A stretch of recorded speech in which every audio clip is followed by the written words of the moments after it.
Hello दोस्तों। आज हम सीखेंगे कि VMware के थ्रू हम कैसे उसे इंस्टॉल करें और कौन कौन से टूल है जो हम वर्चुअलाइजेशन करने के लिए इस्तेमाल कर सकते हैं। और कल की वीडियो में हम लोगों ने सीखा था कि विंडोज़ की कुछ कॉन्फ़िगरेशन हमारे को लिनक्स इन्वायरमेंट के साथ कहाँ कहाँ रिलेट करती है। ठीक है, तो आज हम देखेंगे ये कुछ कंटेंट। डे 2 है वीडियो 2 के साथ। पहले हम VMware का जो है डाउनलोड देखेंगे कि कहाँ से कैसे डाउनलोड करना है, क्योंकि कई बार हमारे को डाउनलोड्स में भी प्रॉब्लम्स आती है कि हम VMware डाउनलोड नहीं कर पाते हैं कई बंदे। तो पहले हम डाउनलोड देखेंगे, फिर उसके बाद हम उसे VMware को इंस्टॉल कैसे करना है, हम फिर इसको समझेंगे कि इंस्टॉलेशन होनी कैसे है VMware की। इसके बाद VMware में ही एक पार्ट और होता है ESXi ठीक है, ये फीचर VMware के थ्रू की एप्लीकेशन में ही है। इसके अंदर होता क्या है कि वर्चुअलाइजेशन जैसे हम लोकल में करते हैं वैसे ही हम एक क्लाउड बेस्ड इन्वायरमेंट तैयार करते हैं और उसके थ्रू हम कहीं से भी रिमोटली अपने उस सर्वर का एक्सेस लेके हम अपने उस सर्वर को कंट्रोल कर सकते हैं। हम लाइनक्स मशीन 1 हो, लाइनक्स मशीन 2 हो, चाहे जो मर्जी हो, उसको हम कर सकते हैं। इसी प्रकार एक अदर टूल्स भी आते हैं मार्केट के अंदर, वर्चुअल बॉक्स कहते हैं इसे। वर्चुअल बॉक्स भी एज ए वर्चुअल मशीन्स को इंस्टॉलेशन करने और उसे सेकेंडरी सर्वर जो हमारे सेम पीसी में है उसे प्रोसेस करने के लिए काम करता है। ठीक है, तो हम ये वाला टूल और इस वाले टूल के हिसाब से समझेंगे कि हम लोग कैसे अपनी लाइनक्स मशीन को एक ही सिस्टम में विंडोज़ 10 के साथ साथ विंडोज़ लाइनक्स भी इंस्टॉल करके साथ साथ चला सकें। ठीक है, हमें इसके लिए पूरी विंडोज़ बदलने की ज़रूरत नहीं पड़ेगी। हमें सिर्फ़ और सिर्फ एक टूल चाहिए, VMware या वर्चुअल बॉक्स, जिसके अंदर हम लाइनक्स को इंस्टॉल करेंगे। ठीक है, और इसके बाद हम लोगों ने कल बात करी थी पुट्टी के बारे में कुछ कुछ, और आज हम उसकी डाउनलोडिंग देखेंगे पुट्टी की कहाँ से कैसे डाउनलोड किया जाए और पुट्टी इंस्टॉल कैसे की जाएगी। इसके बाद हम लोग ये देखेंगे कि इस पुट्टी के अलावा जो कल बात की गई थी अदर सॉफ्ट टूल्स जो हैं, जैसे कि पुट्टी के है, ये है मोबा एक्सट्रीम है, इन कुछ टूल्स जो मार्केट में मेनली यूज़ होते हैं वो ये टूल्स के नाम है जो आप लोग इसमें इस्तेमाल कर सकते हो। ठीक है, अपने लाइनक्स मशीन को अपने विंडोज़ 10 पीसी के थ्रू एक्सेस करने के लिए।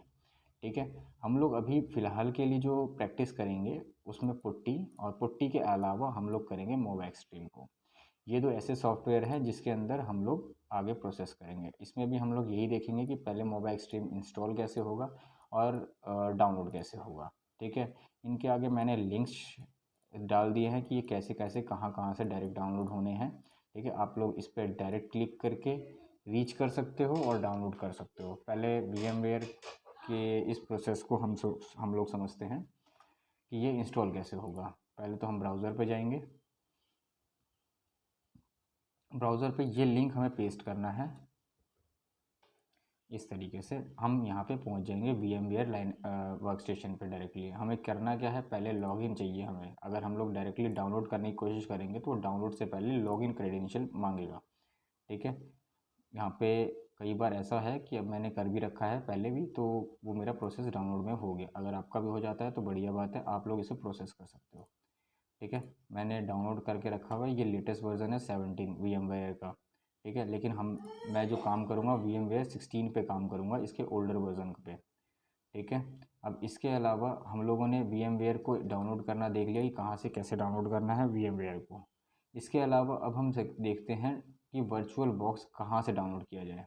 वर्चुअल बॉक्स का भी सेम मैंने लिंक दे दिया है, प्रोवाइड किया है। यहाँ पे जाओ, लिंक कॉपी पेस्ट करके आप लोग इस पर डायरेक्टली विजिट कर सकते हो। ठीक है, यहाँ विंडोज़ पीसी है अगर आपका तो उसके लिए यहाँ से क्लिक करके डाउनलोड लगा सकते हो। ये इस तरीके से डाउनलोड लग जाएगा। और इसके अलावा हम लोग तीसरी चीज़ हम लोग देखेंगे पुट्टी। पुट्टी को भी हम सेम प्रोसेस के साथ डाउनलोड करेंगे। लिंक शेयर कर दिया है यहाँ पे। ठीक है, कमेंट में भी मैं ये शेयर कर दूँगा। और बाकी अगर आप इसको ऐसे लिंक के थ्रू आप नहीं देखना चाहते तो आप डायरेक्टली लिख दो यहाँ पे VMware वर्क स्टेशन डाउनलोड। ठीक है, VMware वर्क स्टेशन डाउनलोड लिख करके एंटर करना है और फर्स्ट लिंक जो आएगा उसी पे क्लिक करके रीच हो जाएगी साइट, और उसके नीचे आकर के यहाँ से आप वर्क स्टेशन विंडोज़ के लिए डाउनलोड कर सकते हो। लिनक्स पीसी अगर यूज़ कर रहे हो तो इसमें इसके थ्रू भी कर सकते हो। ये तो रही इसकी। अब इसी तरीके से वर्चुअल बॉक्स भी सेम प्रोसेस में होगा। सीधा सीधा लिखना है वर्चुअल बॉक्स डाउनलोड, सीधा सीधा लिखना है और सीधा सीधा ये रीच करेगा उस साइट पे। अब यहाँ से सीधा डाउनलोड लगा लो वर्चुअल बॉक्स को। इसी तरीके से मोबा एक्सट्रीम है, मोबा एक्सट्रीम को भी आप यहीं से डाउनलोड लगा लो और या तो उस लिंक से कर लो। पुट्टी को भी सेम ऐसी प्रोसेस में डाउनलोड लगाना है और इंस्टॉल करना है। अभी मैंने अपने सिस्टम में ये चीज़ें हटा दी हैं, तो अभी मैं इंस्टॉलेशन करके बताऊँगा कि इंस्टॉल करना कैसे है। अब पहले सबसे पहले हम लोग जिस चीज़ पे काम करेंगे उसको देखते हैं। सबसे पहले मैं VMware को इंस्टॉल लगा रहा हूँ, ठीक है। एक मिनट, VMware, हाँ VMware इंस्टॉलेशन प्रोसेस को मैं लॉन्च कर देता हूँ एक। अब ये 16 मैं अपने प्रोसेस पे लेके चल रहा हूँ, मेरे पास पुराना वर्जन ही है, मैं उसी पे लेके चलूँगा।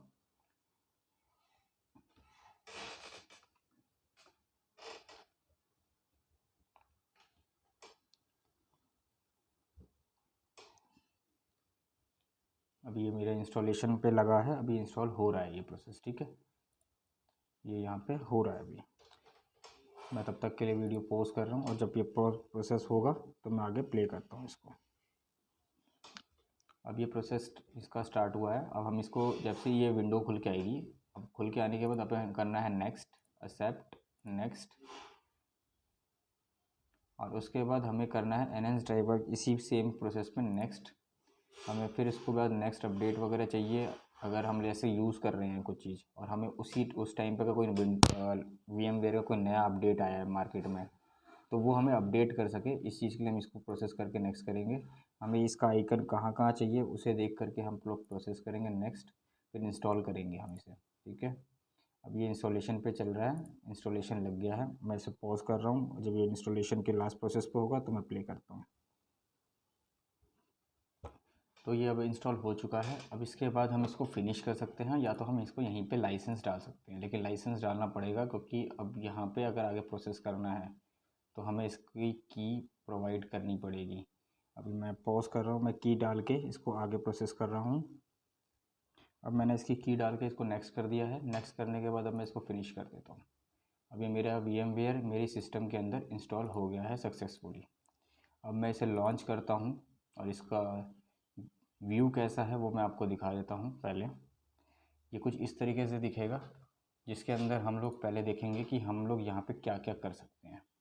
अब VMware के अंदर हम लोग जब मशीन इंस्टॉल करेंगे तो मशीन इंस्टॉल होने पे वो चीज़, जैसे ये माई कंप्यूटर लिखा हुआ आ रहा है, ये माई कंप्यूटर और इस जगहों पे हम लोगों को वो डेटा मिलेगा, ठीक है। अब जैसे कि हमने वहाँ अपडेट के लिए बता रखा था कि टिक कर रखा था कोई नया अपडेट हो तो हमें बताए, लेकिन मैं इसको प्रोसेस करना नहीं चाहता तो रिमाइंड मी लेटर या स्किप दिस वर्जन, ठीक है। अब इसको मैंने स्किप कर दिया। अब जैसे कि यहाँ पे हम कोई भी मशीन इंस्टॉल करते हैं, रेड हैट की, विंडोज़ की, या फिर अदर एंड जो भी हम OS इंस्टॉल करेंगे उसका जो शॉर्टकट पाथ है वो हमें इन लिस्ट में दिखाई देने लग जाएगा लाइब्रेरी के नीचे, ठीक है। अब इन जगहों पे जैसे दिखाई देगा और हम लोग कैसे क्रिएट करेंगे वो अभी प्रोसेस देखेंगे नेक्स्ट पार्ट में। इस वाली पार्ट में मैं आपको भी इंस्टॉलेशन का प्रोसेस समझा रहा हूँ सभी चीज़ों का, ताकि आपको कल को कोई दिक्कत ना आए कि इंस्टॉलेशन में क्या क्या कहाँ कहाँ इशू आ रहे हैं। क्रिएट मशीन हो गया। अब वर्चुअल मशीन क्रिएट करने के लिए प्रोसेस सेम है, यहाँ से आप नेक्स्ट नेक्स्ट नेक्स्ट नेक्स्ट करके अभी अपना प्रोसेस कर सकते हो, लेकिन इसके अंदर भी हम लोग प्रोसेस देखेंगे कि कैसे करना है, ठीक है। इसके अलावा हम लोग इसको ही इस्तेमाल लेके प्रोसेस करेंगे, क्यों? क्योंकि हम लोगों के पास यहाँ पे स्क्रीनशॉट का एक ऑप्शन होता है, ठीक है, जिसके प्रोसेस के हिसाब से अगर हम लोगों की मशीन कल को कुछ इशू करती है प्रैक्टिस करने के उसमें, तो हम लोगों की जो OS है वो करप्ट नहीं होगा, ठीक है। हम लोग डायरेक्टली वहाँ से करके हम लास्ट वर्जन पे हमने जो रिकवरी ले रखी है, बैकअप रिकवरी जो हमने उठाई थी, उससे हम रिकवर कर लेंगे अपना पुराना OS जहाँ पे हमने लास्ट उसे बैकअप किया था, ठीक है। तो अब ये VMware हम लोग आगे प्रोसेस करेंगे, तो इसको मैं ऐसे ही छोड़ता हूँ आगे, ठीक है। अब इसके बाद हम लोगों का नेक्स्ट टॉपिक है क्या चीज़, वर्चुअल बॉक्स। वर्चुअल बॉक्स कैसे इंस्टॉल करना है आओ इसे ये देख लेते हैं एक बार। वर्चुअल बॉक्स ही मैंने इंस्टॉल कर रखा है, इंस्टॉल डाउनलोड कैसे करना है वो मैंने स्टार्टिंग में बता दिया है। इसको मैं डबल क्लिक करके डायरेक्टली सिर्फ लॉन्च कर रहा हूँ।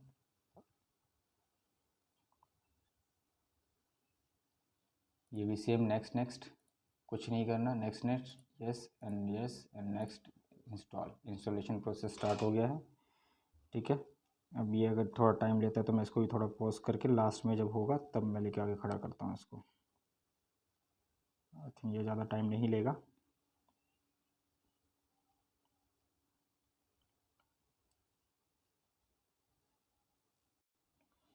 तो ये अब इंस्टॉलेशन हो चुकी है। अब हम इसे करते हैं फिनिश। अब और स्टार्ट पे टिक कर रखा है कि जैसे फिनिश करेंगे ये ऑटोमेटिकली हमें लॉन्च कर देगा।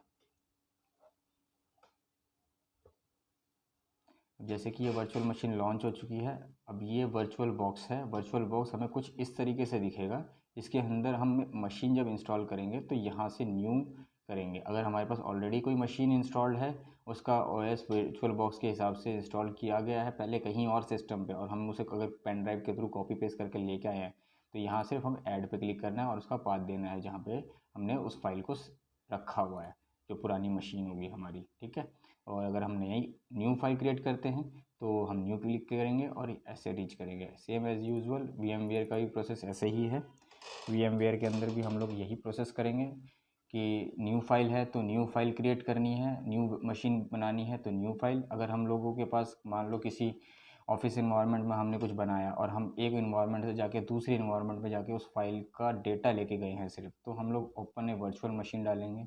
और अगर हमें रिमोटली कोई उसको एक्सेस करना है तो उसे हम इसके थ्रू करेंगे, ठीक है। तो ये 3 ऑप्शन इस तरीके से प्रोसेस करेंगे आपके।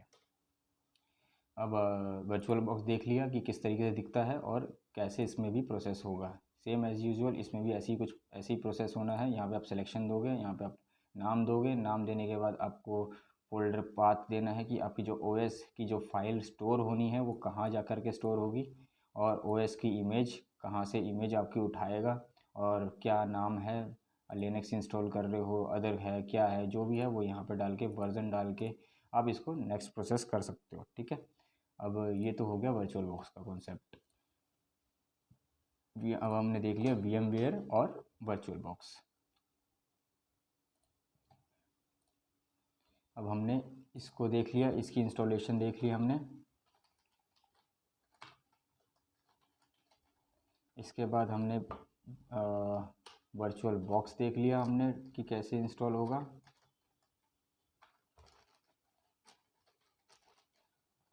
अब इसके बाद हम लोग पुट्टी पे जाने से पहले हम देखते हैं EXIC क्या है होता है एक्चुअल में। VMware का एक फ़ीचर है।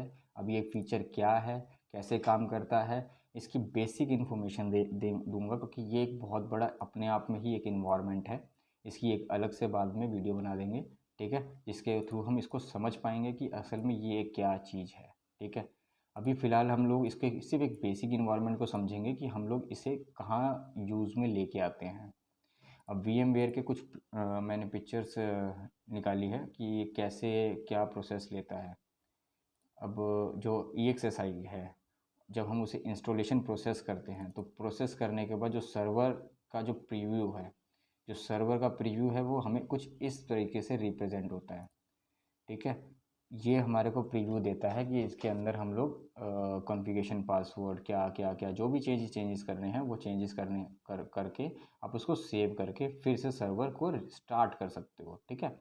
ये होता है EXSIC में, ठीक है। उसका इन्वायरमेंट सर्वर का कुछ इस तरीके से दिखाई देगा आपको इंस्टॉल होने के बाद, ठीक है। इसके बाद दूसरी अगर मैं पिक्चर दिखाऊं तो कुछ इस तरीके से दिखेगा। जैसे कि हम लोग अगर मान लो इसके अंदर हम लोग IP डालते हैं, IP हमें कुछ चेंज करनी है। जैसे कि 51.100.1 IP इसके अंदर पड़ी हुई है, और अगर हमें इसको 100 डॉट की जगह 1.5 करनी है या 1.18 करनी है, ETC जो भी आपका सर्वर का नेटवर्क का जो पासवर्ड IP है जो आपको मैनुअली असाइन करना है, वो हम यहाँ पे असाइन कर सकते हैं, ठीक है। क्योंकि हमने कल भी समझा था कि हम लोग किससे किसको रीच करते हैं तो क्या IP हम लोग स्पेसिफाई देते हैं, ठीक है। अब जब ये हो जाएगा तो ये सेव होगा। सेव होने के बाद जब हम उसको ब्राउज़र पे एक्सेस करते हैं, इसके बाद जब ये प्रोसेस हो जाता है ना EXSIC का, तो EXSIC का ये प्रोसेस हो जाने के बाद हम लोग क्या करते हैं, गूगल क्रोम पे जाके नॉर्मली EXSIC का प्रोसेस लॉन्च करते हैं उसके लिंक की साइट पर। वो हमें अपना लोकल होस्ट का IP होगा, या फिर हमें जो स्टैटिक IP मिलती है ISP के थ्रू, उसके थ्रू हम रीच करते हैं with our port number. Port number specify होता है हर किसी आपके इंस्टॉलेशन के प्रोसेस के साथ साथ, ठीक है। जब आप इंस्टॉल करोगे तो वहीं पर फ्रंट पे ही लिखा हुआ आएगा कि आपको एक ये लिंक दिया गया है, इस लिंक के थ्रू आउट आप अपने ब्राउज़र पे जाओ, ब्राउज़र पे जाके आप उसे एंटर करो, और उसके बाद आप जब इंस्टॉलेशन प्रोसेस करते हो तो एक यूज़र आईडी और एक पासवर्ड जनरेट होता है। वो यूज़र आईडी पासवर्ड VMware का आपको वन टाइम में होता है, उसी से ही थ्रू आप उसका पैनल लॉगिन कर पाते हो, जो लॉगिन होने पे कुछ इस तरीके से दिखाई देता है, ठीक है। इस तरीके का कुछ आएगा डैशबोर्ड आपके सामने VMware EXSIC का ब्राउज़र के ऊपर। फिर इसके अंदर क्या चीज़ है, ये सारी चीज़ें। अब ये है आपकी सिस्टम की इन्फॉर्मेशन जो आपने VMware EXSIC को इंस्टॉल करने के टाइम पे आपने दी थी। इन मीन्स मान लो आपने मेमोरी सिलेक्शन किया कि आपको VMware पे 8 GB यूज़ करनी है, तो ये 8 GB यहाँ प्रोसेस में दिखाएगा। अब आपका CPU का जो कोर प्रोसेस आपने यहाँ पे शेयर किया, मतलब EXSIC के साथ जब इंस्टॉलेशन कर रहे थे उस टाइम पे जो आपने शेयर किया प्रोसेसर, तो आपका यहाँ पे वो प्रोसेसर दिखाएगा जो आपने इसको प्रोवाइड किया है, और यही प्रोसेसर आगे आपकी मशीन जो आप यहाँ पे क्रिएट करोगे क्लाउड बेस के उसमें, तो उसके साथ आपको वो चीज़ का प्रोसेस लेके चलना होगा, ठीक है। कितनी यूजेज है, कितनी मेमोरी यूज़ हो रही है, नहीं हो रही है, क्योंकि EXIC भी इंस्टॉल हुआ है तो इस उसने भी कुछ चीज़ें इंस्टॉलेशन में कुछ प्रोसेस यूज़ किए होंगे, ठीक है। तो इस वजह से यहाँ पे कुछ प्रोसेस ऑलरेडी दिखा रहा है कि इतनी मेमोरी यूज़ है, इतना CPU यूज़ है और इतना स्टोरेज यूज़ है ऑलरेडी, ठीक है। तो अब इसी तरीके से प्रोसेस होगा। अब ये हो जाने के बाद अब कुछ प्रोसेस वर्चुअल मशीन के अंदर इस तरीके से भी दिखते हैं। एक मिनट,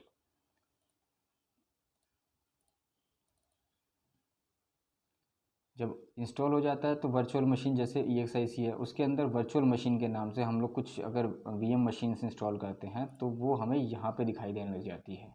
यहाँ पे हमें दिखाई देती है वर्चुअल मशीन, यहाँ हमें दिखाई देता है उसके अंदर अवेलेबल स्टोरेज। अगर हम एक्स्ट्रा स्टोरेज ऐड करते हैं तो वो हमें इसके अंदर मिलेगा, स्टोरेज के अंदर। ये जो स्टोरेज का एक लेफ़्ट पैनल है, यहाँ पे लेफ़्ट में जो नेविगेटर दिख रहा है आपको, ये नेविगेटर के अंदर ही आपको प्रोसेस दिखाई देगा। इसको मैं आपको एक मिनट पेंट पे दिखाऊं तो ज़्यादा सही रहेगा।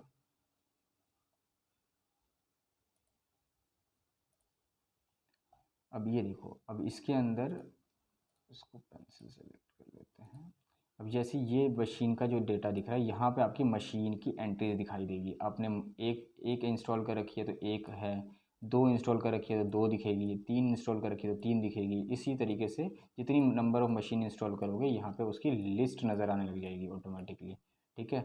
उसके अंदर जो प्रोवाइडेड स्टोरेज है मशीन के अंदर, वो स्टोरेज हमें कहाँ दिखेगी, इस वाले पार्ट के अंदर जाके, ठीक है। इसके अंदर जाएंगे तो एक पैनल खुल के आएगा, इसी पैनल यही इसी जगह पे, और वहाँ पे हमें इसके अंदर अवेलेबल स्टोरेज और फला जितने कितने कितनी स्टोरेज हमने किसको अलाउट करा रखी है क्या है, वो सब पार्ट इसके अंदर आएगा, ठीक है। तो ये हो गया आपका पार्ट EXSIC का,